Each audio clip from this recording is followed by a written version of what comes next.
So I'm curious, what was life like when you first became a franchisor? I know, understand that, you shared that most of the franchisees came in, they were customers that came and said, I want to do this. But can you Mhm. share what life was like starting out as a franchisor? Yeah, so we completed our FTD and started, really learning what that entailed to sell to them and making sure that we had our, T's crossed and our I's dotted. And because we had opened so many corporate locations in a very short period of time, it really was just like opening another corporate store. We actually sent the entire team we would for corporate. So we provided way more support than even really is necessary, but we wanted to really make sure that we were giving the franchisee that experience. And so now it's more perfected and a little more streamlined because now we've opened, the franchisee locations. And when we first really opened, I think that because we already had the model down for our locations, we actually developed all of our material in-house. We had a marketing team, we had our operations team, and we actually brought on an operations director who had franchising experience. And so she was able to really help split that off. And to your point, when you mentioned that, are you corporate or are you a franchisor? Mhm. She was really parallel in saying, because she came from a brand that also had done a little bit of both, but would usually sell off their corporate locations. Sure. So that's part of our strategy in that aspect. And in the future, you never know, maybe we will offer some of the stores, but I like that we have that, team already in place for corporate and they can support, 8 to 12 of them or so. And really, we're looking at more flagship locations. And then on the franchise side, we have growth plans of 80 next year signed. So Wow. put everything in place and now we're ready to hit the ground running. Okay, well, we're going to dig into how you got these plans of having 80 new locations. Okay, first of all, give me an estimate size on how big a Kava bar is, square footage wise. So the average is around 1,700 square feet. We Okay. usually 2,200 is what we're kind of shooting for now. So it's a very small, like QSR type real estate. We did see over the last year in our area in Florida specifically, very hard to get into spaces. There was just not a lot of inventory. And now we're seeing that that's a little bit easier. So we have some growth strategies with being in locations that are being built in some of the markets just because there was no availability of space for that, coveted 2,000 square foot, end cap retail space that everyone wants to be a part of. Right. But typically, is it like in a strip mall? Is it, some of these other locations more downtown where like the bars and restaurants are? What's sort of your Yeah. ideal location if I was a franchisee? Yeah, so we love the outskirts of town. We do have downtown as well, but we're really a space where we want to make sure there's parking. It's easy to get in and out. It's kind of more of a relaxing space, so it doesn't feel super hustle bustle. You're going there to relax and connect. We do retail. We would love it if it's an end cap. Love windows and light. So traditionally, kava bars can be a little dark and kind of like a dive bar is how they originated out of Florida.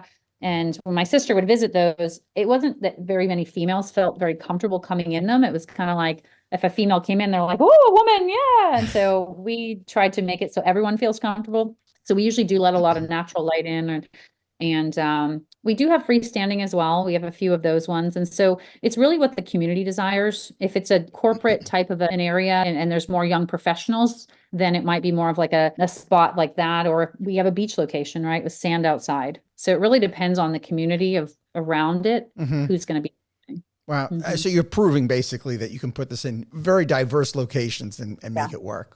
Cool. Yeah. Okay. 80 openings next year, right? 80 is the goal to open. So not to open, but 80 to have 80 signed. Okay. So we can open around, yeah, because it takes around 4 to 6 months minimum to secure a location and build out and really open that structure properly. So it'll probably kick off into the next year, the openings, Mhm. but we have plans to sign, 20 a quarter next year. So I know that other founders that might be listening to this are wondering, okay, is Jacqueline using brokers? Is she using a franchise sales organization?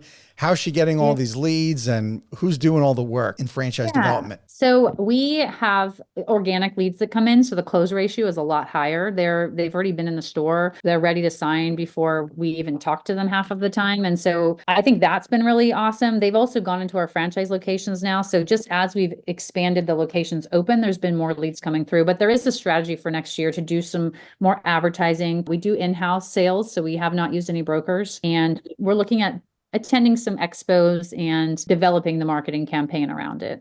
Okay, great. What's the investment range? About 140,000 to 400, and really the range is because of build out. Sure. Curious to know, who is your ideal franchise owner and what are the traits that you look for in order for them to be successful? That's a great question. So we have really seen somebody who is in corporate and perhaps is wanting to make a lifestyle change has been a really big factor.